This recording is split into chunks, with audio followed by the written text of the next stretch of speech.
Once a year, we get a sneak peek at what changes are coming to the phones we use every day.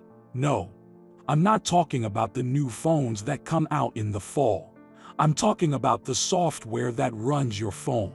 So, Google and Apple hold a developer conference every summer to talk about new software features and show off the latest version of their mobile operating systems.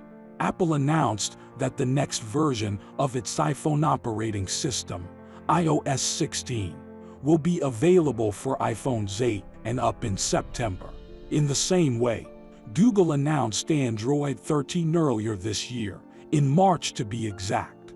Android is an operating system that most smartphones that aren't made by Apple use. So, let's take a close look at what's different about iOS 16 and what makes it better than Android. Material U or widgets on the lock screen. Apple has changed the appearance of the lock screen. You can change how it looks and even add widgets to get more information without having to unlock your iPhone.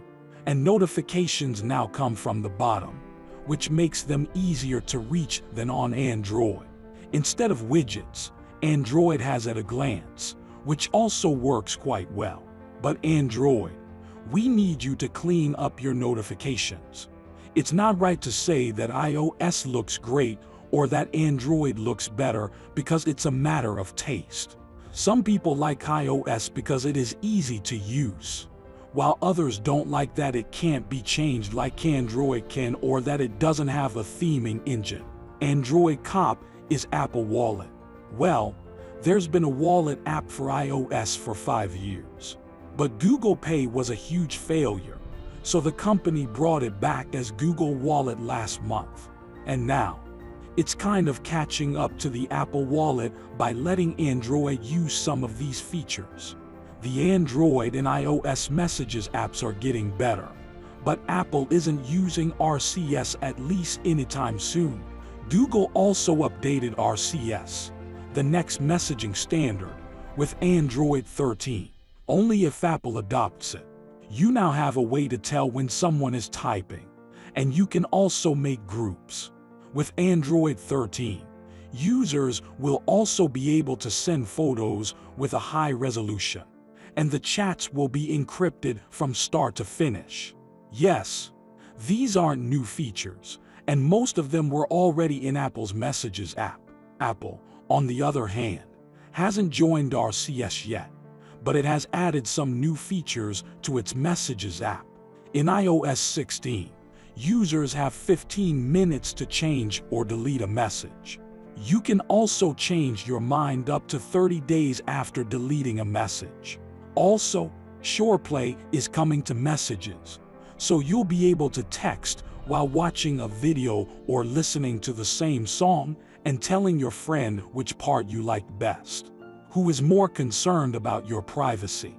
In iOS 14, Apple added a feature called App Tracking Transparency, which lets users turn off an app's ability to track them. There is a camera and a microphone.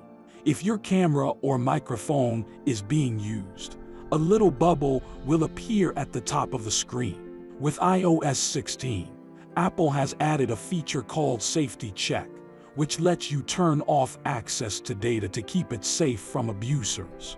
On the other hand, Android has privacy indicators, even though it doesn't have any features like the app tracking transparency.